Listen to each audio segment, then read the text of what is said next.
हाँ, तो मेरी जो आइटनरी है ना भाई, वो है एक्चुअल में इंडिया से साउथ कोरिया, फिर मैं साउथ कोरिया घूमने के बाद चाइना जाने वाला हूँ, देन चाइना के बाद मुझे जाना था ताइवान, देन उसके बाद मैं जाऊँगा फिलीपींस। तो ये 4 कंट्री का टूर होने वाला है, 4 या 3 कंट्रीज का। ये सामने देखो भाई एयरलाइन दूसरी खड़ी हुई है और अपनी है ये कोरियन एयरलाइन। चलो जी, लैंड कर चुके हैं हम साउथ कोरिया की कैपिटल सिटी सियोल में, और बाहर का टेम्परेचर देखो भाई 11 डिग्री सेल्सियस हो रहा है। इमिग्रेशन हो गया भाई अपना, लिटरली एक क्वेश्चन तक नहीं पूछा, सिर्फ पासपोर्ट लिया, अपने आप स्कैन वैन मारा, इनके पास वीज़ा आ ही जाता होगा डिटेल, मतलब कुछ भी नहीं पूछा भाई, लिटरली कुछ भी नहीं, ना ही नाम पूछा, ना ही रिटर्न टिकट पूछी, ना ही वीज़ा पूछा, क्यों आए हो, कैसे आए हो, कुछ नहीं पूछा। लिटरली 10 सेकंड में मेरा बस एक स्टिकर सा लगा दिया पासपोर्ट में, जो मैं आपको दिखा नहीं सकता, और स्टिकर लगा के जाने दिया। मतलब वेलकम टू कोरिया तक भी नहीं बोला भाई, शांति बिल्कुल लेडी ऑफिसर। मतलब आप देखो भाई, अपने इंडिया का 1 रुपये में यहाँ के 16.27 कोरियन वोन है, मतलब कितनी ज़्यादा वीक करेंसी है यहाँ की इंडिया के कंपैरिजन में भी। उसमें चेक इन 4 बजे है भाई शाम को, मैं लैंड कर गया हूँ 6 बजे। अब आप खुद सोचो भाई, 6 बजे से 4 बजे तक बंदा करेगा क्या, है ना। तो ये थोड़ा सा लफड़ा है। मतलब देख रहे हो भाई, LG भी सिम कार्ड बेच रही है अपने इंडिया में, तो वॉशिंग मशीन टीवी बेचती है, यहाँ पे सिम कार्ड बेची जा रही है।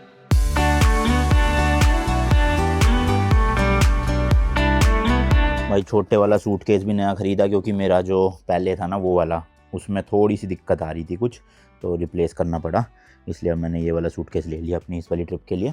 और साथ में इस बार ना एक ये डिजिटल वेइंग मशीन भी ले लिया है। एक्चुअल में क्या होता था ना, पैकिंग करते टाइम किस बैग में कितनी लिमिट है वो तो मुझे पता होता था, बट मेरा बैग बन कितने किलो का रहा है वो पता लगाने के लिए घर पे भी और होटलों में भी ये बड़ा काम आ जाएगा। हल्का फुल्का सा है, वेट भी नहीं है ज़्यादा इसका, और डिजिटल है ये। क्या हो गया भाई, चार्जिंग ख़त्म होगी क्या? ये चार्जिंग भी ख़त्म होगी इतनी जल्दी? अच्छा नहीं, चार्जिंग नहीं ख़त्म हुई थी, एक्चुअल में सेल हिल गया था इसका, तो अब लगा दिया।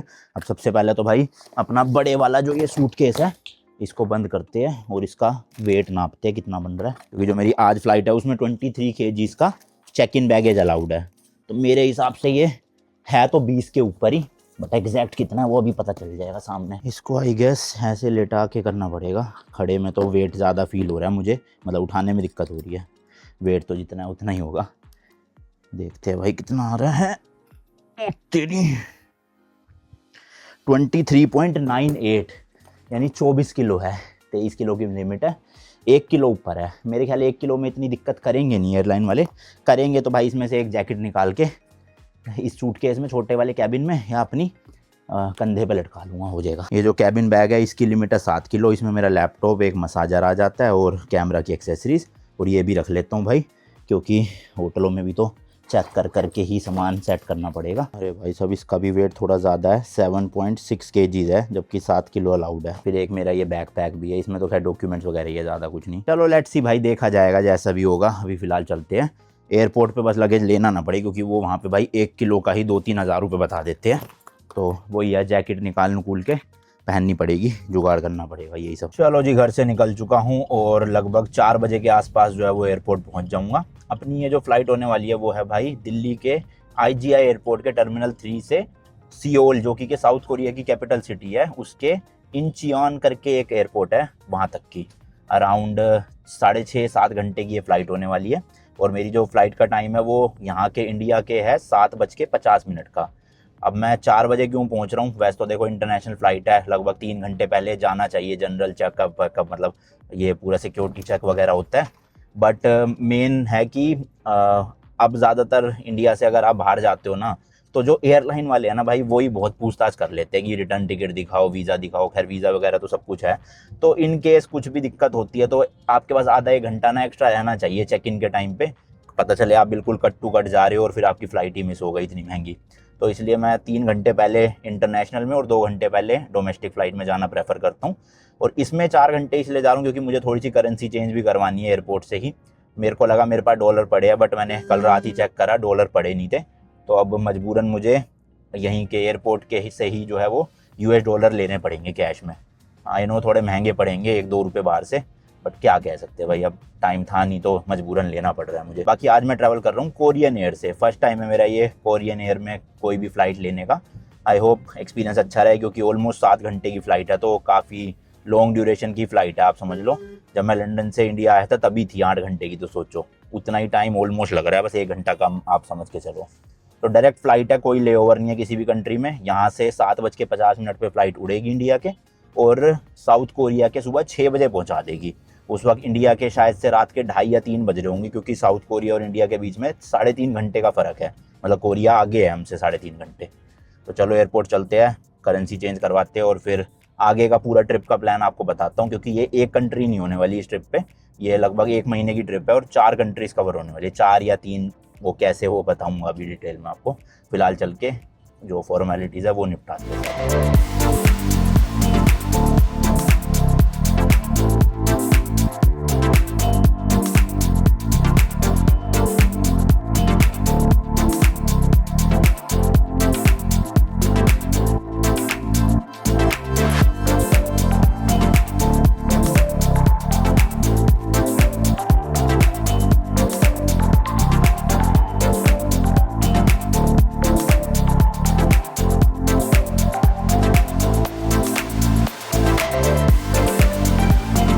लो जी लो, पहुंच गया हूँ एयरपोर्ट। एंड जस्ट अभी मैंने देखा टिकट में मेरा जो कैबिन बैग है वो 7 किलो नहीं 10 किलो है। तो चलो फिर तो टेंशन नहीं है भाई, क्योंकि 1-2 जैकेट में अगर उन्होंने दिक्कत करी चेकड इन बैगेज में, तो मैं उसमें से निकाल के अपने कैबिन बैग में डाल लूँगा।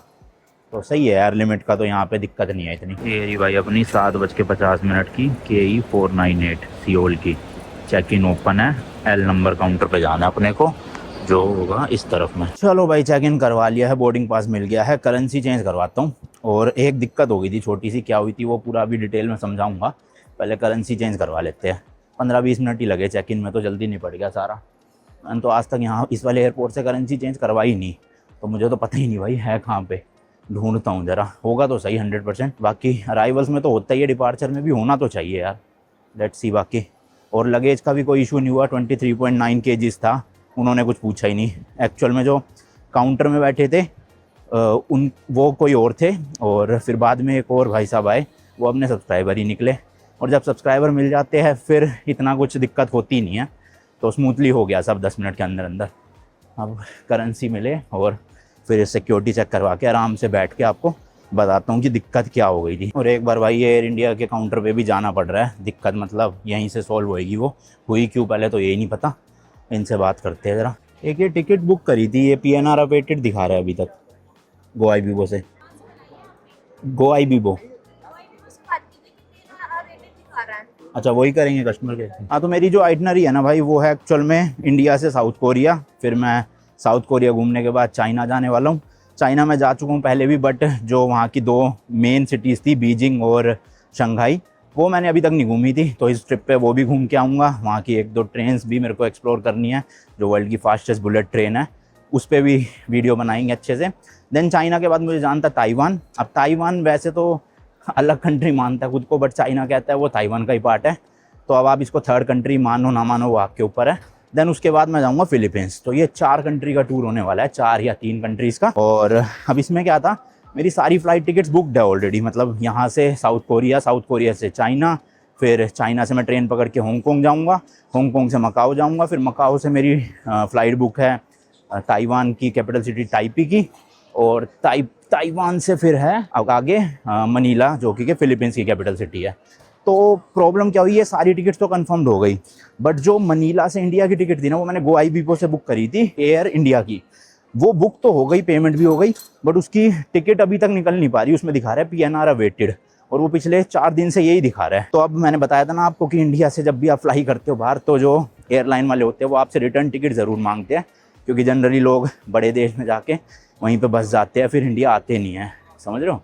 तो उनको ये होता है कि रिटर्न टिकट दिखाओ, वीज़ा दिखाओ। अब मेरे पास बुकिंग तो थी, बट PNR अवेटेड नहीं था।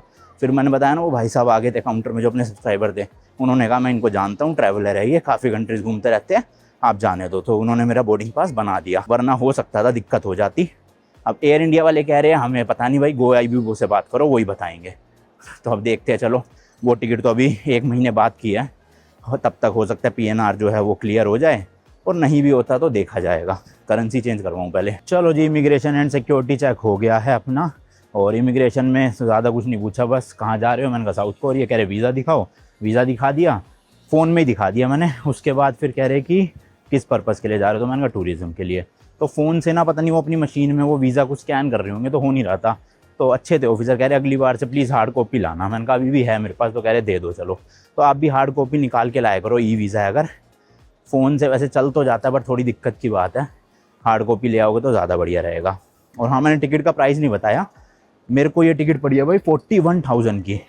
क्यों पड़ी है 41,000 अभी बताता हूँ आपको ज़रा। एंड भाई 41,000 एक तरफ की, आने जाने की नहीं, जो कि एक्चुअल में बहुत महंगी है, क्योंकि आपको 50 to 60,000 में आने जाने की मिल जाती है। अब हुआ क्या ना, मैंने टिकट बुक कर ली थी अराउंड 15 से 20 दिन पहले, बट मेरा वीज़ा जो है वो अटक गया, मतलब पासपोर्ट भी अटक गया साउथ कोरियन एम्बेसी में और वीज़ा भी नहीं आया। तो वैसे तो लगते हैं 4 से 5 दिन या 1 हफ्ता लग जाता है वीज़ा आने में, बट मेरा पासपोर्ट दिवाली की छुट्टियों की वजह से 20 से 21 दिन जो है वो फंसा रहा। 10 अक्टूबर को मैंने अप्लाई किया था, VFS के थ्रू अप्लाई होता है दिल्ली में, और 10 अक्टूबर के बाद मेरा जो पासपोर्ट रिटर्न आया वो 1 को आया, आई गेस 1 नवंबर को, तो ऑलमोस्ट 20-21 दिन बाद। तो वो तो अच्छा है भाई, जो मेरी टिकट थी वो मैंने फुल्ली रिफंडेबल वाली करवा रखी थी, क्योंकि टिकट थी आज से 8 दिन पहले की। तो फिर मैंने अब वो टिकट कैंसिल करी, क्योंकि वीज़ा इतनी लेट आया, पासपोर्ट इतनी लेट मिला, और फिर मुझे अब 3 दिन पहले ही ऐसे मतलब ज़बरदस्ती जल्दीबाजी में टिकट करनी पड़ी, और वो 41,000 रुपीज़ की पड़ी कोरियन एयर की। सारी महंगी थी, मतलब यही सबसे सस्ती दिखा रहा था उस टाइम। बट इसमें अच्छी बात यह है कि कम से कम ये डायरेक्ट फ़्लाइट है, बीच में कोई ले ओवर नहीं है, अपना 6.5-7 घंटे में मैं सीधा कोरिया पहुंच जाऊंगा बढ़िया से। बट आप वो ये अगर कम से कम 20-25 दिन या 1 महीना पहले टिकट बुक करोगे तो आपको 50 से 60 हज़ार में आना जाना मिल जाएगा, यानी एक तरफ 25 से 30 हज़ार की, जो कि अच्छा प्राइस है, सही है। और जो वीज़ा फ़ीस है ना, वो ऑनलाइन आप देखोगे सिंगल एंट्री है 3500 रुपीज़ शायद से, और मल्टीपल एंट्री है 7200 रुपीज़। मैंने सिंगल एंट्री अप्लाई किया था और 30 दिन के लिए मुझे मिला है। एंड VFS की फ़ीस लगा के मैंने शायद से कुछ कुरियर भी फ़ीस थी, क्योंकि कुरियर के थ्रू मुझे पासपोर्ट मिला, तो 6-7 हज़ार रुपये लगे थे। एग्जैक्ट मुझे याद नहीं है अभी कितने थे, बट हाँ 6,000 के आसपास ही होगा, आप समझ लो। और इतना डिफ़िकल्ट है नहीं वैसे साउथ कोरिया का वीज़ा, स्पेशली अगर आप ट्रैवल कर चुके हो पहले। बट थोड़ा सा ट्रैवल हिस्ट्री अगर अच्छी बनी हुई है तो अप्लाई कर दो, जल्दी मिल जाएगा। जल्दी मतलब टाइम में जल्दी नहीं, मेरे खुद 20 दिन लग गए। खैर वो 20 वर्किंग डेज़ नहीं थे, क्योंकि बीच में छुट्टियाँ बहुत आ गई। वैसे वर्किंग डेज 7-8 दिन में आ जाना चाहिए, सैटरडे संडे हटा के होता है, और छुट्टियाँ जो होती है उनको हटा के। ठीक है चलो, अब फ़्लाइट बोर्ड करनी है, अपने पास 2 घंटे है। और हाँ भाई, करेंसी एक्सचेंज का बताता हूँ, यहाँ तो नेक्स्ट लेवल वाला ही सीन चल रहा है। मेरा भाई 11 नंबर गेट है, बस पहुँचने वाला हूँ। 8 नंबर तो आ गया है, ये राइट साइड में। खाली खाली सा लग रहा है बड़ा एयरपोर्ट ना यहाँ पे। खैर साउथ कोरिया की जो फ़्लाइट थी ना अभी, जहाँ पे बोर्डिंग पास मिलता है वहाँ पे मतलब लाइन लगी हुई थी, उसमें से 50% भाई फॉरेनर थे, 50% ही इंडियन थे। और फॉरेनर्स में भी साउथ कोरियन ही ज़्यादा थे, जो अपने देश शायद वापस जा रहे होंगे। अब बाकी फ़्लाइट में घुस के पता चलेगा। मैंने बिज़नेस क्लास अपग्रेड के लिए पता किया था, तो वो कह रहे फुल है सर, क्योंकि अगर 10-15 हज़ार में मिल जाता तो मैं ले लेता बिज़नेस क्लास ना, 7 घंटे में सोता हुआ जाता आराम से लेट के। अब बैठे बैठे तो नींद आनी नहीं वाली रात भर में, थोड़ी सी वो दिक्कत है। बट चलो कोई बात नहीं, अगर फ़्लाइट ज़्यादा फुल नहीं हुई इकोनॉमी वाली, तो मेरे को शायद मेरी साथ वाली 2 सीटें खाली मिल जाए, तो मैं पैर फैला के सो जाऊँगा। पर उम्मीद लग नहीं रही है। एक सीट भी खाली मिल गई ना, तब भी थोड़ा हाथ पैर फैलाने का अच्छे से स्पेस मिल जाता है, तो कैसे तैसे बंदा सो ही जाता है। बट एक सिंगल सीट पे इकोनॉमी पे सोना 7 घंटे तो इम्पॉसिबल है, और मेरे को खैर नींद भी नहीं आएगी इतनी जल्दी तो इसलिए मैं तो भाई सीरीज़ वीरीज़ डाउनलोड करे आया हूँ। आराम से बैठ के 4-5 घंटे वो देखूँगा, और फिर नींद आएगी तो 1-1.5 घंटा सो जाऊँगा।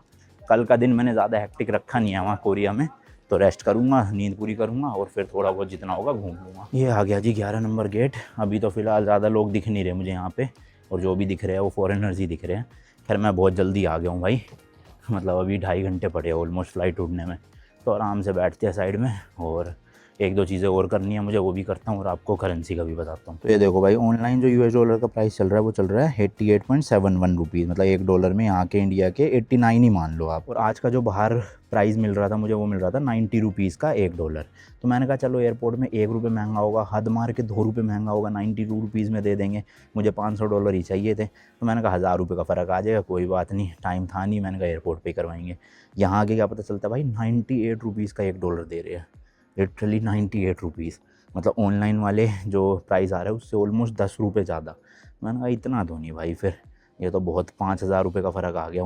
ऑनलाइन आप देखोगे रेट अगर उससे, तो मैंने लिया ही नहीं भाई, छोड़ो। तो अभी फ़िलहाल स्टेटस ये है कि मेरे पास कैश में सिर्फ $200 पड़े हैं और इंडियन करेंसी में 45,000 रुपीज़ पड़े हैं, जो वहाँ साउथ कोरिया में तो काम आएगी नहीं इंडियन करेंसी, बट ये है कि $200 मैं संभाल के रखूँगा। पहले कोशिश करूँगा एयरपोर्ट पे जाते ही अपने किसी कार्ड से वहाँ की करेंसी निकाल लूँ, साउथ कोरियन वॉन है करेंसी का नाम, और इन केस इमरजेंसी अगर पड़ती है तो मैं फिर डॉलर को चेंज करवाऊँगा, वरना मैं नहीं छेड़ूंगा उसको भाई, क्योंकि $200 तो कुछ भी नहीं है, 16-17 हज़ार रुपये में तो क्या ही होगा। खैर देखो, फ़्लाइट्स मेरी ऑलरेडी बुकड है, होटल्स भी ऑलमोस्ट बुकड है, कुछ मेरे को बुक करने पड़ेंगे, वो मैं ऑनलाइन कर दूँगा अपने कार्ड से। तो कैश की नीड इतनी जगह पड़ने नहीं वाली, बट फिर भी मैं सेफ्टी के लिए भाई लेकर चलता हूँ $1000 एटलीस्ट, मतलब इंडिया के 80-90 हज़ार रुपये, जो हर बार बच ही जाते हैं, क्योंकि कार्ड से काम बन जाता है लगभग सब कंट्रीज़ में। पर कुछ कह नहीं सकते कब फंस जाए बंदा, है ना, तो इसलिए लेट्स सी, देखते हैं क्या जुगाड़ बनता है। अच्छा, ये साउथ कोरिया की रोड ट्रिप होने वाली है, बट अपनी स्कॉर्पियन के साथ नहीं होएगी, मैं वहीं पे जाके गाड़ी रेंट लेने वाला हूँ, जो मैं बुकिंग अभी करूँगा। जी हाँ भाई, कल गाड़ी लेनी है और अभी तक मैंने बुकिंग नहीं करी आलस में, तो अभी कर देता हूँ बुकिंग फटाफट से। और दूसरा एक अराइवल कार्ड है ऑनलाइन, वो भरना है भाई पहुँचने से पहले, जो आपकी फ़्लाइट मतलब जिस दिन की भी है उससे 3 दिन पहले आप भर सकते हो कभी भी, तो 3 दिन, 2 दिन, 1 दिन या सेम डे भी भर सकते हो। तो ऑनलाइन वो भर देता हूँ, 5 मिनट का काम है, और गाड़ी वाड़ी बुक कर देते हैं। कौन सी गाड़ी ले रहा हूँ, क्या रूट रहेगा, कौन कौन सी सिटीज़ एक्सप्लोर करूँगा, कैसे एक्सप्लोर करूँगा वहाँ पे, वो सब आपको आने वाले व्लॉग्स में पता चल ही जाएगा, ठीक है जी। क्योंकि मेरा एम है कि दुनिया की 100 कंट्रीज़ में बाय रोड मतलब ड्राइविंग करना। अब देखो, जितनी कंट्रीज स्कॉर्पियन से होएगी उतनी स्कॉर्पियन से करेंगे, जितनी रेंटल गाड़ियों से होएगी रेंटल से करेंगे। मेन तो है गाड़ी चलाने का एक्सपीरियंस लेना है हर कंट्री में अपनी ना, तो उसमें से अब एक साउथ कोरिया भी इंक्लूड हो जाएगा। तो देखो, ये मेरा वीज़ा है, इसके सेकंड पेज में ना ये लिखा हुआ है गाइडलाइन पूरी अराइवल कार्ड की, और ये स्कैन करना है मुझे बस, और फिर इनकी वेबसाइट पे पहुंच के डिटेल डालनी है। और ये देखो, starting from 3 days prior to the their entry to Korea, 3 दिन वाला जो मैंने बताया था आपको। अच्छा, जिस दिन वीज़ा जो है आपका लगता है ना, उससे 3 महीने तक की वैलिडिटी होती है। वैलिडिटी का मतलब अगले 3 महीने में आप कभी भी कोरिया जा सकते हो, लेकिन नंबर ऑफ डेज़ का जो स्टे है वो सिर्फ 30 दिन है, यानी एक बार पहुँच के आप 30 दिन तक रह सकते हो, उसके बाद आपको कंट्री से बाहर जाना पड़ेगा। तो ये होता है मतलब validity versus number of days का स्टे जो है। लो भाई, ई अराइवल कार्ड भर दिया है, 5 मिनट ही लगे। और हाँ भाई, इस वाले फॉर्म में ना आपसे रिटर्न टिकट का भी डिटेल पूछा था कि कब आप एग्जिट करोगे कोरिया, कौन सी कंट्री जाओगे, फ्लाइट का नंबर क्या है। लगे PNR नंबर वगैरह नहीं मांगा, बट रिटर्न टिकट तो बुक करके ही आना तो ज़्यादा बढ़िया, वरना यहाँ पे भी दिक्कत हो सकती है इमिग्रेशन में। फ़्लाइट जो अपना एयरलाइन है वो भी दिक्कत कर सकती है, और वहाँ के इमिग्रेशन भी दिक्कत कर सकती है कि आपकी रिटर्न टिकट क्यों नहीं है। तो ठीक है, ये कर लेना। चलो, एक काम निपट गया, अब भरते हैं फटाफट से, भरते नहीं सॉरी, बुकिंग करते हैं गाड़ी की। बीच बीच में ना गेट चेक करते रहने चाहिए, ये कभी कभी चेंज कर देते हैं। अभी तो चलो अपना 11 नंबर ही है गेट। चलो जी, चलो बोर्डिंग शुरू हो गई है, लेट्स गो, चलते हैं।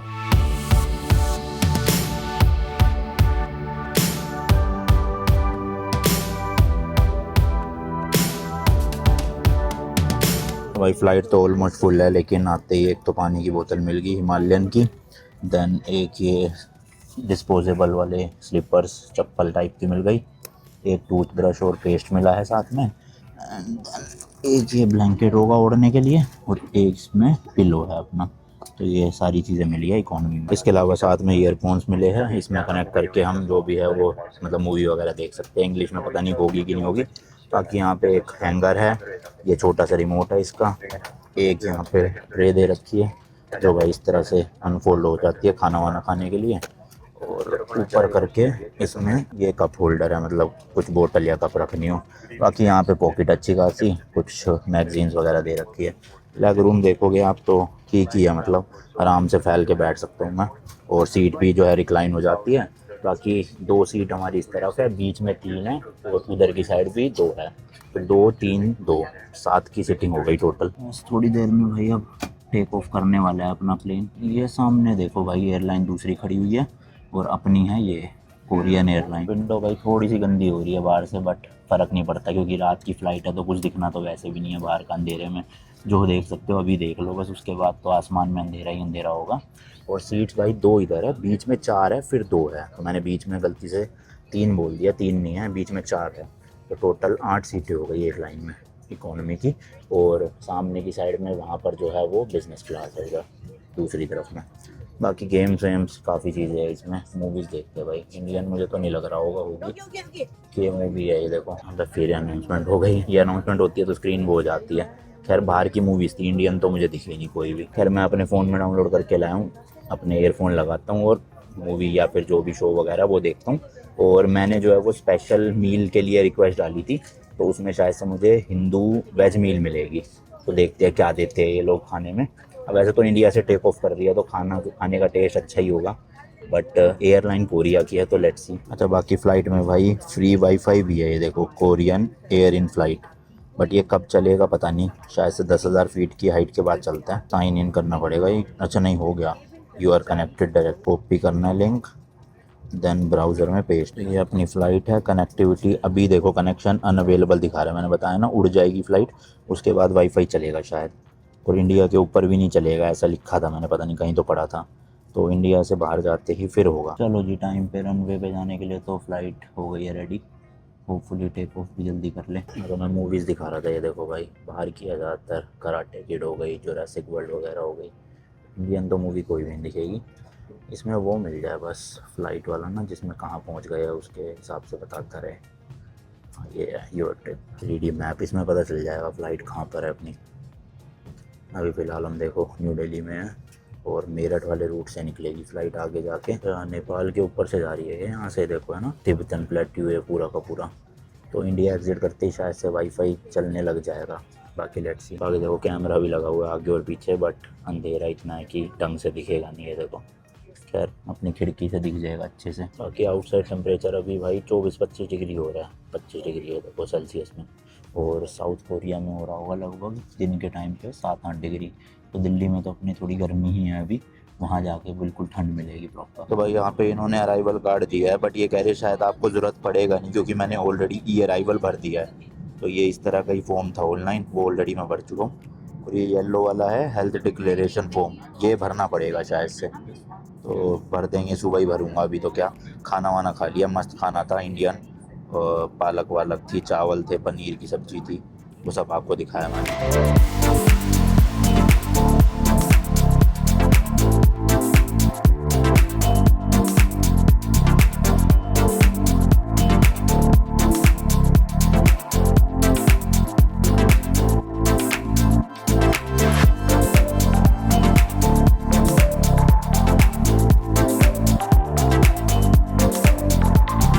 चलो जी, लैंड कर चुके हैं हम साउथ कोरिया की कैपिटल सिटी सियोल में। और बाहर का टेम्परेचर देखो भाई 11 डिग्री सेल्सियस हो रहा है। एंड टाइम हो रहा है यहाँ के 6:10 और इंडिया के 2:40। तो करेक्ट टाइम पे ही है ऑलमोस्ट। यहाँ से देख के लग नहीं रहा ठंड हो रही है भाई, बट एक्चुअल में 11 डिग्री है तो ठंडा ही होगा काफ़ी। लोग एज़ यूजुअल खड़े हो चुके हैं, बट अपन थोड़ा लास्ट में ही निकलेंगे, कोई नहीं सुबह सुबह, वैसे भी क्या ही करना है। तो भाई एयरपोर्ट पे तो हीटिंग कर रखी है इन्होंने अच्छे से। फ़्लाइट में भी भाई गर्म कर रखी थी पूरी, देखो ना हिंदी में लिखा हुआ है कोरिया में आपका स्वागत है। क्या बात है भाई। चलो जी चलो, इमिग्रेशन कंप्लीट करते हैं, देन अपना लगेज लेते हैं। वॉशरूम बने हुए हैं, यहाँ से निकलते पहले वॉशरूम ही चलते हैं। यार मुझे लगा था ये टर्मिनल 1 है यहाँ का, इंचियोन एयरपोर्ट का, बट शायद से ये टर्मिनल 2 है। तो अभी मैंने जो गाड़ी बुक करी थी वो T1 से बुक कर दी गलती से, और यहाँ से T1 15 मिनट दूर है। मतलब आपको टैक्सी या फ्री बस भी है इनकी, बस लेके आप जा सकते हो। तो पूछता हूँ पहले तो उनसे व्हाट्सएप पे, क्या पता वो T2 पे ही आ जाए गाड़ी लेके, तो बढ़िया हो जाएगा। लगेज भाई अपना आ रहा है ये रहा 498 का 12 नंबर बेल्ट पे। इमिग्रेशन हो गया भाई अपना। लिटरली एक क्वेश्चन तक नहीं पूछा, सिर्फ पासपोर्ट लिया, अपने आप स्कैन वैन मारा, इनके पास वीज़ा आ ही जाता होगा डिटेल। मतलब कुछ भी नहीं पूछा भाई, लिटरली कुछ भी नहीं। ना ही नाम पूछा, ना ही रिटर्न टिकट पूछी, ना ही वीज़ा पूछा, क्यों आए हो, कैसे आए हो, कुछ नहीं पूछा। लिटरली 10 सेकंड में मेरा बस एक स्टिकर सा लगा दिया पासपोर्ट में, जो मैं आपको दिखा नहीं सकता, और स्टिकर लगा के जाने दिया। मतलब वेलकम टू कोरिया तक भी नहीं बोला भाई, शांति बिल्कुल लेडी ऑफिसर। चलो लगेज उठाते हैं। जो अपने सब्सक्राइबर मिले थे दिल्ली एयरपोर्ट पे, उन्होंने भाई अपना लगेज जो है वो प्रायोरिटी चेक इन में करवा दिया था, तो शायद से आ गया होगा सबसे पहले ही अपना। लो जी लो, आते ही आ गया, लेट्स गो। चलो, जापान ट्रिप में मेरा सूटकेस ना एक्सचेंज हो गया था, इस बार मम्मी ने कलावा बांध दिया दोनों ही सूटकेस में, ताकि पहचान में आ जाए कौन सा अपना। एंड हाँ भाई, सही सोच रहा था मैं, टर्मिनल 2 ही है ये। और अगर आप वीज़ा नहीं लेना चाहते ना साउथ कोरिया का, तो आपके पास US का वीज़ा है अगर टूरिस्ट वीज़ा, और आपकी 30 दिन के अंदर अंदर साउथ कोरिया से US की फ़्लाइट है, तो आप साउथ कोरिया 30 दिन के लिए आ सकते हो। यहीं पे आपको वीज़ा ऑन अराइवल मिल जाता है फ्री में, शायद फ्री या पता नहीं क्या है, बट मिल जाएगा। पर आपको उसके लिए टिकट दिखानी पड़ती है यहाँ से USA की, कि हाँ आप कुछ दिनों बाद जो है वो अमेरिका जा रहे हो यहाँ से, तो आपको मिल जाएगा अराइवल पे। बट मैं ये रिस्क लेता नहीं हूँ भाई, इसलिए मैं कोशिश करता हूँ ऐसे देशों में जहाँ से डिपोर्ट होने के चांसेस ज़्यादा होते हैं वहाँ पे मैं वीज़ा लेकर ही जाता हूँ, ताकि भाई फ़्लाइट कितने पैसे खर्च के आ रहा हूँ, पता चले डिपोर्ट कर दे फालतू फंड में, सारा नुकसान हो जाएगा, है ना। तो अब 2-3 काम निपट करने हैं, करते हैं वो सारे। और आपको बताता हूँ एक समस्या है यहाँ पे भी जापान की तरह सेम टू सेम, कि यहाँ के जो होटल है वो चेक इन देते हैं भाई दोपहर के 3 बजे, शाम के 4 बजे। तो आज जो मेरा होटल है, यह एयरबीएनबी है, उसमें चेक इन 4 बजे है भाई शाम को, मैं लैंड कर गया हूँ 6 बजे। अब आप खुद सोचो भाई 6 बजे से 4 बजे तक बंदा करेगा क्या, है ना। तो ये थोड़ा सा लफड़ा है। हाँ तो जी सबसे पहले प्रॉब्लम तो यही होगी कि चेक इन लेट मिलने वाला है, ऊपर से मैं पूरी रात फ्लाइट में सोया नहीं हूँ, मतलब कहाँ ही सोया जाता है, आपको पता ही है यार। तो अभी आ रही है मेरे को तगड़ी वाली नींद। और जो मेरे को गाड़ी रेंटल मिली है ना, वो भी मिली है 1 बजे की। पता नहीं ऑनलाइन 1 बजे से पहले कोई टाइम स्लॉट इन दिखा रहा था, पता नहीं ये लोग खोलते ही 1 बजे है या फिर इनके पास गाड़ी अवेलेबल नहीं थी 1 बजे से पहले। दोनों में से जो भी रीज़न हो, मुझे एयरपोर्ट से ही गाड़ी मिलेगी 1 बजे, वो भी T1 से। तो अब मैं यहाँ से सिटी जाऊँगा तो भाई लगभग 1.5 घंटे का रास्ता है बाय रोड, और बस से तो 2 घंटे का रास्ता है। मतलब अपनी गाड़ी से आता तो 1.5 घंटे का और बस से 2 घंटे का। तो मैंने कहा अब यहाँ से मैं सिटी जाऊँगा, वहाँ भी मुझे अपना रूम तो मिलना ही नहीं है, वो शाम को 4 बजे मिलेगा, तो रेस्ट तो मैं कर नहीं पाऊँगा। उससे अच्छा अभी 6 बजे से 8 बजे तक मैं यहाँ पे अपना थोड़ा सा इधर उधर घूम लेता हूँ, करेंसी चेंज करवा लेता हूँ और सिम कार्ड ख़रीद लेता हूँ, 1-2 काम जो है ये निपटा लेता हूँ। और फिर यहाँ पे ना एक कैप्सूल होटल बने हुए हैं, 3-4-5 घंटे के लिए आप ले सकते हो। तो 8 बजे से 1 बजे तक मैं सोच रहा हूँ वो वाला बुक करवा लेता हूँ, और वहाँ जाके सो जाऊँगा, नींद भी पूरी हो जाएगी, फ्रेश भी फील होगा। 1 बजे उठ के गाड़ी उठाऊँगा, अपने होटल जाऊँगा, वही वहाँ पे चेक इन वगैरह करके उसके बाद फिर थोड़ा देखूँगा, सिटी एक्सप्लोर कर लूँगा। तो अब ये इनिशियल प्लान बना है मेरा यहाँ पे। आगे क्या होता है क्या नहीं वो पता नहीं भाई, बट अभी के लिए फ़िलहाल यही है। तो चलते हैं, सबसे पहले देखते हैं यहाँ पे इंडियन करेंसी को चेंज करते हैं या नहीं करते। कर देंगे तो अच्छी बात है, नहीं करते तो फिर एटीएम से निकलवाता हूँ कैश, और दूसरा फिर सिम कार्ड का जुगाड़ देखता हूँ। वैसे तो मेरा एयरटेल का इंटरनेशनल रोमिंग ऑन है, बट उसमें इंटरनेट कम मिलता है काफ़ी साल का पूरे, तो इसलिए मैं यहीं की सिम कार्ड ले रहा हूँ जिसमें डेटा मिल जाए अपने को, और मुझे 10 से 15 दिन की चाहिए बस। अभी पहले कस्टम क्लियर करना है। ये जो नीचे आप लाल पट्टी देख रहे हो, यहाँ पे आपको जाना है अगर आपने कुछ डिक्लेयर करना है, और ये जो ग्रीन पट्टी है इस पे चलते रहो अगर आपको कुछ भी डिक्लेयर नहीं करना। तो ऑब्वियसली भाई मुझे कुछ भी डिक्लेयर नहीं करना, मतलब ना मैं इतना कैश लेके घूम रहा, ना गोल्ड लेके घूम रहा, ना ऐसा सच कोई चीज़ है जो मेरे पास डिक्लेयर करने वाली हो। तो इसलिए सीधा सीधा नथिंग टू डिक्लेयर में चलते हैं और निकल जाते हैं। ये देखना भाई बड़े बड़े ग्रुप आए हुए हैं यहाँ पे भी ना, जैसे ये लाओस का ग्रुप है पूरा, ऐसी चाइना वाइना से भी आते रहते हैं यहाँ पे, साउथ कोरिया घूमने काफ़ी लोग। तो मतलब ये 30-30 40-40 लोगों के ग्रुप में आते हैं सीधा एक साथ ही। एयरपोर्ट तो भाई ठीक ही है, मतलब अच्छा खासा साइज़ का बना हुआ है। T2 है ये, टर्मिनल 2। ये देखो भाई सीलिंग हाइट भी अच्छी खासी है। खैर एयरपोर्ट पे तो सीलिंग हाइट ऊंची बनाते हैं ये लोग ताकि ग्रैंड सा दिखे। लगेज बेल्ट देखो कितनी सारी है भाई, 20 नंबर तक तो यहाँ से दिख रही है मुझे, हालांकि पड़ी अभी खाली है। सुबह सुबह ज़्यादा फ़्लाइट्स होंगी नहीं ना, एक अपनी इंडिया से आई है लग रहा है मुझे, तो सारी भीड़ उसी की है। तो ये है जी कस्टम, यहाँ पे निकलते हैं यहाँ से एग्जिट करके। तो देखो कस्टम्स में क्या होता है ना, अगर आप नथिंग टू डिक्लेयर में से जाते हो तो हो सकता है वो आपको रोक भी ले चेकिंग के लिए, और हो सकता है ना भी रोके। अब मुझे नहीं रोका, जैसे हो सकता है किसी भी रैंडम को रोक ले और चेक कर ले, फिर कुछ मिल गया तो फिर समझ रहे हो आप। ये आ गया हूँ मैं भाई एयरपोर्ट के जो एक्सटीरियर वाला इंटरनल एरिया होता है वो कह सकते हो आप। तो यहाँ पे ही सामने सिम कार्ड और करेंसी एक्सचेंज के काफ़ी सारी होंगी, और यहीं कहीं पे या तो इस फ्लोर पे या ऊपर जाके वो होटल भी है जो मैंने बताया ना आपको। हाँ ये टूरिज़म इन्फॉर्मेशन वाला तो है सेक्शन, इनसे पूछते हैं। और कार रेंटल के लिए नीचे है। खैर मेरे को तो T1 जाना पड़ेगा अगर वो आए नहीं यहाँ पे ना T2 पे, क्योंकि गलती मेरी है, मैंने उनको T1 बोल दिया था, बट एक्चुअल में ये T2 है।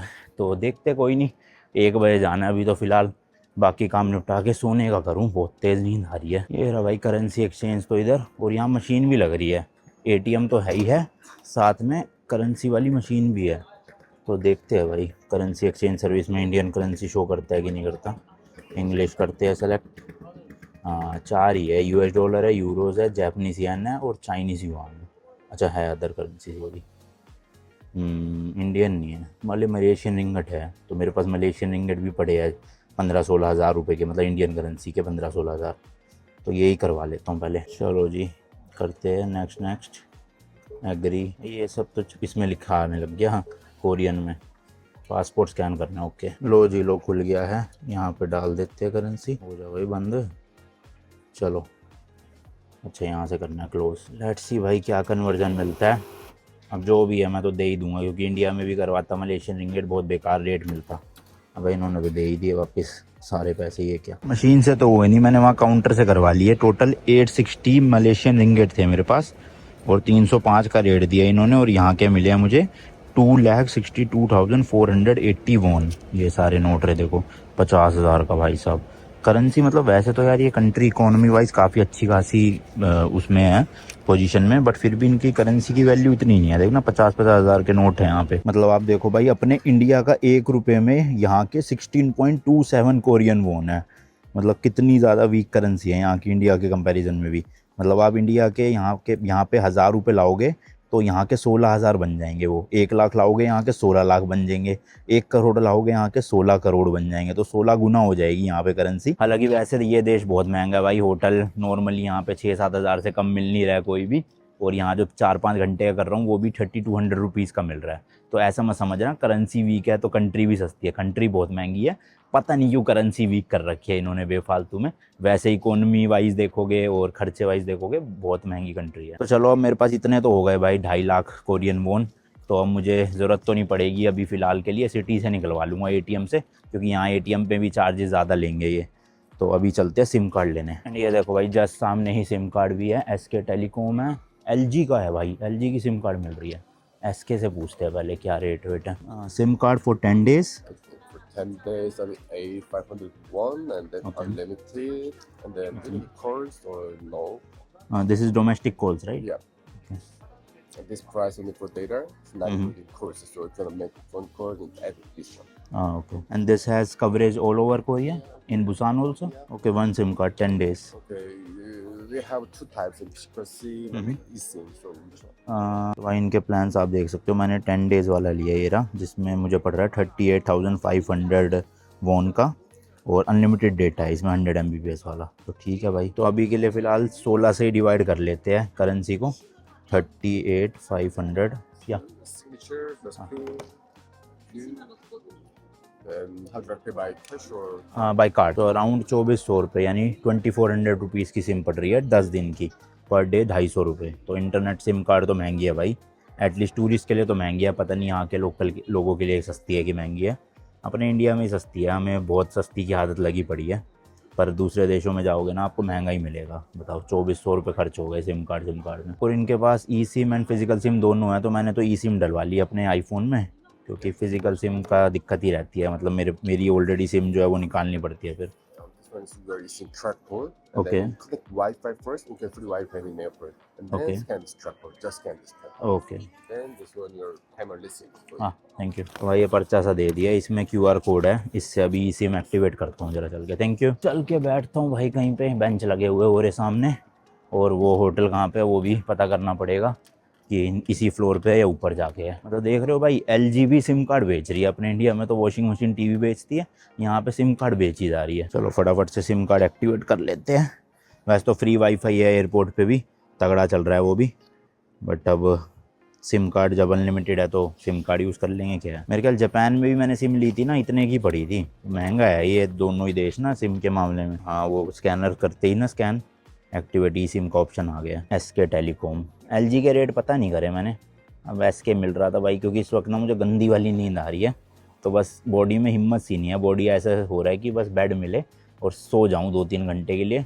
2-3 घंटे भी छोड़ो, 1 घंटे की भी नींद होगी ना, मतलब पावर नैप मिल गया तो पूरे दिन की एनर्जी आ जाएगी। बट उसके लिए बेड चाहिए। यहाँ बेंच पे तो नहीं सो सकता मैं। और भूख ऐसा लग नहीं रही थी। रात को भी खाना दिया था इन्होंने, और सुबह सुबह भी भाई वो फ्रूट वाला योगर्ट और एक मफ़िन दिया था। तो पेट तो भर गया है मेरा, उसके खाने की दिक्कत नहीं है, बस नींद की दिक्कत है थोड़ी। ये देखो भाई, स्पीड तो तगड़ी आ रही है। वही 100 MBPS लिखा था ना, उतनी दे भी रहा है ये। अच्छा, कॉलिंग फ्री नहीं है इसमें। अगर आपको कॉलिंग भी चाहिए तो 20 मिनट के अलग से 5,000 वोन मांग रहे थे। तो मैंने कहा कॉलिंग छोड़ो, एयरटेल से मेरी इंटरनेशनल कॉलिंग हो ही जाती है। यहाँ किसी को कॉल करनी पड़ी कभी किसी होटल में या एयरबीएनबी में, तो अपने एयरटेल वाले नंबर से कर लूँगा। मेन तो इंटरनेट चाहिए अनलिमिटेड। अब 10 दिन मज़े से वीडियो भी अपलोड कर सकता हूँ अगर वाईफाई नहीं मिला। वैसे तो जनरली हर जगह वाईफाई मिल ही जाता है। चलो भाई, करेंसी का काम हो गया, सिम का काम हो गया। अब निकलते हैं सीधा होटल ढूंढने। आई होप उनके पास कमरा खाली हो, मतलब जो भी वो कैप्सूल टाइप है। और बाकी यहाँ पे करेंसी में इन्होंने इंडियन करेंसी चेंज नहीं करी, तो मतलब यहाँ पे इंडियन करेंसी की वैल्यू है नहीं इनके अकॉर्डिंग, जबकि वैसे देखे जाए वैल्यू वाइज अपनी ज़्यादा है करेंसी ऊपर। 1 रुपये में बताओ 16 वोन आते हैं, बट यहाँ पे नहीं ले रही है। हो सकता है सिटी में जो हो वहाँ पे ले ले शायद से। जल्दी बैठ दे दो भाई कोई। अब ये देखना भाई, रूफ़ क्या मस्त लगा रखी है इन्होंने, लाइटें हैंगिंग वाली टाइप की, कितना बढ़िया लग रहा है ना रूफ़ का डिज़ाइन। और उधर देखो दीवार पे पूरी इतनी बड़ी स्क्रीन लगा रखी है। देखो पार्किंग के लिए नीचे जाना है, ट्रेन लेनी है, बस लेनी है सिटी सेंटर के लिए नीचे जाना है, और डिपार्चर्स ऊपर है, और सेकंड फ्लोर पे है वन स्टॉप पब्लिक सर्विस। तो मैंने उनकी वेबसाइट पे देखा होटल वालों की, उन्होंने पब्लिक एरिया में लिखा है। तो अब ये पर पब्लिक एरिया पता नहीं पब्लिक सर्विस यही है कि नहीं है, बट ये अच्छी चीज़ है। हर चीज़ ना यहाँ पे इंग्लिश में भी लिखी हुई है कोरियन के साथ साथ। तो यहाँ जाना है मेरे को, देखो कैप्सूल होटल, और यहाँ लिखा है near by the bus ticket counter of terminal 2। चलो जी इस पे चलते हैं। और देखो ये सब कुछ बता रहा है भाई, 11 मिनट लगेंगे, 60 मीटर है डिस्टेंस, ठीक है। और कहाँ से कैसे जाना है वो भी बता रहा है, कौन सी लिफ्ट लेनी है। देखो B1E में यहाँ से यहाँ जाना है, देख रहे हो भाई साहब, एडवांसमेंट हुई हुई। लो भाई ये लिफ्ट आ गई है, पूरी ग्लास, चारों तरफ शीशा, सब कुछ दिखता है आर पार बाहर। नीचे जाना है अपने को B1 में। अच्छा ये जो कैप्सूल होटल है ना, ये खुलता 8 बजे ही है, तो अभी आधा घंटा है 8 बजने में। तो देखते हैं, बुकिंग के लिए तो कोई बैठा होगा शायद वहाँ पे, क्योंकि ऑनलाइन हो नहीं पा रही बुकिंग। मैंने वेबसाइट पे कार्ड वार्ड डाल के देखा, पता नहीं अब मेरे कार्ड में दिक्कत है, क्योंकि मैंने 2-3 कार्ड डाल के देख लिए, तो दोनों तीनों में तो दिक्कत होएगी नहीं। सिम तो मिल गई उसी कार्ड से, तो ऑनलाइन होता नहीं होगा, ऑफलाइन ही होगा शायद बुकिंग ना। मिल जाए भगवान जी। अब ये तो बहुत बड़ा एरिया, नीचे भी कहाँ पे है पता कैसे चलेगा। स्टाफ लाउंज है उधर की साइड में, पूछ लेता हूँ चलो किसी से। मिल गया भाई मिल गया, ये रहा दराक क्यू करके, तो यहीं पे ही था। जस्ट उतरते ही बाहर की तरफ जाओगे ना तो लेफ्ट में दिख जाएगा आपको। तो इसके अंदर अराउंड 60 कैप्सूल्स बने हुए हैं। अब 60 में से भाई कुछ तो अवेलेबल होना चाहिए, एक ही मिल जाए, मेरे को तो एक ही चाहिए ना। जल्दी जल्दी चलते हैं। यहाँ से आई गया एंट्री है, रिसेप्शन एरिया ये रहा। पूछते हैं कितने का है। खुल जा सिम सिम। ओ कार्ड मांग रहा है यार, ये तो बिना कार्ड के नहीं जा पाएंगे क्या? तो मुझे लग रहा है ऑनलाइन ही है बुकिंग सिर्फ। ये देखो अब ये बिना कार्ड के तो खुलने से रहा। पूछते हैं किसी से, मुझे लग रहा है 8 बजे ही खुलेगा, ये टाइमिंग 8 बजे लिखी है ना। तो 8 बजे आके चेक करूँगा गेट खुलता है कि नहीं। खुला हुआ था भाई, एक तरफ था गेट, तो रूम भी मिल गया अपने को। ऑफलाइन बुकिंग हो गई, 328 नंबर मिला है, और सेम वही प्राइस मिला है जो ऑनलाइन दिखा रहा था। बस ऑनलाइन हो नहीं रहा था बुक, ऑफलाइन हो गया भाई। तो अपने 5 घंटे के लिए करवा लिया मैंने मस्त। और डबल रूम ही था इनके पास अवेलेबल, सिंगल मिलता तो सस्ता मिल जाता, पर सिंगल था नहीं। ये रहा भाई पहला ही कमरा था, बताओ मैं मिस करके आगे चला गया। रूम तो खैर भाई शुरू होते ही ख़त्म हो गया, हालांकि लगा डबल बेड हुआ है, 2 लोग भी यहाँ पे सो सकते हैं, तो उनके लिए थोड़ा ज़्यादा फ़ायदेमंद है। अकेले बंदे के लिए 3200 रुपीज़ का 5 घंटे वर्थ इट नहीं है। इधर ही शीशा लगा हुआ है, एक वॉश बेसिन है, और ये शावर वाला रूम है, मतलब इसमें टॉयलेट नहीं है। टॉयलेट तो आपको कॉमन यूज़ करना पड़ेगा, और नहाने के लिए है वैसे यहाँ पे पर्सनलाइज अपना, तो सही है, नहा के निकलूँगा। अभी 3200 रुपये वसूल करने हैं भाई, पूरे 5 घंटे सो के ना अच्छे से। चलो जी, पर इन्होंने जल्दी दे दिया, आधा घंटा पहले ही दे दिया चेक इन, सही है। तो अपने पास 5.5 घंटे मिल गए आराम से। सोते हैं, AC लग रहा है, हीटर भी लग रहा है, हालांकि दोनों की ज़रूरत लग नहीं रही मुझे, अभी नींद की ज़रूरत लग रही है। और कुछ मेरे को बताना नहीं है सच भाई, सब कुछ मैंने आपको इन्फॉर्मेशन दे दी। सॉकेट देखो भाई, साउथ कोरिया में ना ऐसे होते हैं, तो अडेप्टर लाना पड़ेगा आपको। मैं तो लेकर आया हूँ इंडिया से। और USB प्लग भी दे रखा है, हेयर ड्रायर है यहाँ पे, 2 पानी की बोतल है, एक ये रूम फ्रेशनर टाइप है, यहाँ हैंगर लगे हुए हैं भाई। ये दरवाज़ा हो गया जहाँ से घुसा था मैं, कार्ड लगाया मैंने। शावर में भी सब कुछ दे रखा है, शैम्पू वगैरह, हालांकि मैं अपना यूज़ करता हूँ, बट अच्छा है शावर, ठीक साइज़ है। एक डबल बेड है ये रहा भाई, आराम से 2 लोग तो बढ़िया सो सकते हैं यहाँ पे। मैं अकेला फैल के सोने वाला हूँ। एक वहाँ पे रीडिंग लाइट दे रखी है, ये रही, बटन भी उसका वहीं पे ही है। देन इधर देखोगे तो काफ़ी सारी चीज़ें हैं। सबसे पहले मास्टर बटन से पूरे कमरे की लाइट ऑफ, और ये ऑन हो जाती है इस तरह से। Then light 1, light 2, light 3, light 4, individual भी आप एक एक ऑन ऑफ कर सकते हो। यहाँ पे आपको एयर कंडीशन का पूरा पैनल मिलता है। हरमन कार्डन का स्पीकर है ब्लूटूथ वाला, आप ब्लूटूथ कनेक्ट करके गाने भी सुन सकते हो आराम से। पंखा वंखा नहीं लगा हुआ, बस या तो AC चलाओ या हीटर चलाओ, या फिर एयर का भी होगा इसमें, नॉर्मल है ना। चलो जी सोने का करें। बाकी चलो यार इस वाले व्लॉग के लिए इतना ही रखते हैं। अगले व्लॉग में आपको दिखेगा मैंने गाड़ी रेंटल ली है, कौन सी ली है, कितने की ली है, कैसे ली है, और साउथ कोरिया की मेरी आइटनरी क्या होने वाली है, कौन कौन सी सिटीज़ में जाने वाला हूँ, सब डिटेल में बताऊँगा आपको। तो मिलते हैं जी नेक्स्ट व्लॉग में। Till then good bye and as always तीखे रास्तों पे नहीं पड़ना फीका। Tata bye bye.